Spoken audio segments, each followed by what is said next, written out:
鸟枪换大炮，2场季后赛合砍50分。湖人新援肯纳德末节罚球时，主场爆发出巨大的呼声。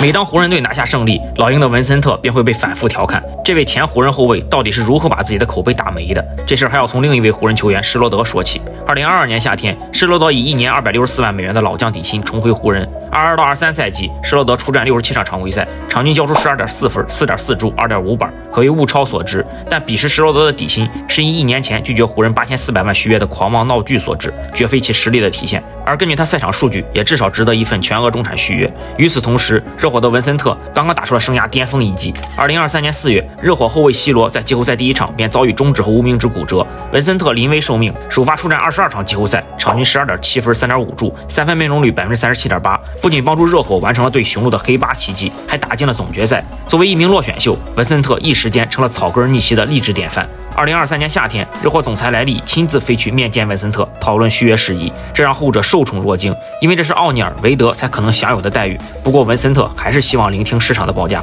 彼时施罗德有意回归湖人，主帅哈姆也非常支持。但据 The Athletic 报道，湖人管理层最终认定文森特较之于施罗德更出色且更具性价比。于是2023年7月初，湖人以3年3300万的全额中产签约文森特。7月中旬，施罗德则以2年2600万转投猛龙。后来文森特自述，他最终选择湖人是因为回热火要少拿1200万。据此推测，热火给出的大概是3年2100万的合同。如今以上帝视角回看，热火的预判显然更准。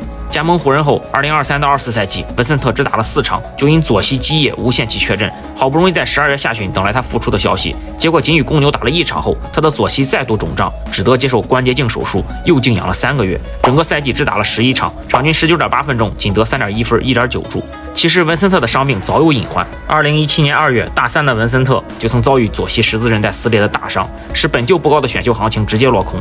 2020年1月初，热火用双向合同签下文森特，因疫情的中断，文森特只打了9场常规赛，且得到了充足的休息。从公开的伤病史可以看到，文森特进入热火后，20到21首个完整的赛季，他的左膝开始问题频发。好在双向合同只允许出战50场，文森特作为替补，场均也只有13分钟，伤病并未成为绊脚石。在2021年8月，文森特还是赢得了热火2年348万的标准合同，随后便是逐渐打入热火轮换与彻底逆袭的21到23赛季，直到23到24赛季，左膝伤病爆发。不少球迷猜测，这与热火的魔鬼训练有很大关系。热火虽是落选秀逆袭的天堂，但也一直以严苛的训练强度著称。譬如莱利曾要求奥尼尔把体脂降到11%以下。再比如理查德森曾透露，热火的队内训练强制佩戴护膝，因为对抗强度非常大，经常会发生磕碰。对于缺乏天赋的落选秀来说，其实意味着在用透支身体的努力去博取一丝机会。即便24到25赛季文森特恢复出勤，打了72场，却再也没能找回巅峰的状态。他湖人生涯119场比赛，有18场得分挂零蛋，其中25到26赛季的29场，仅3场得分上双，完完全全混成了负资产。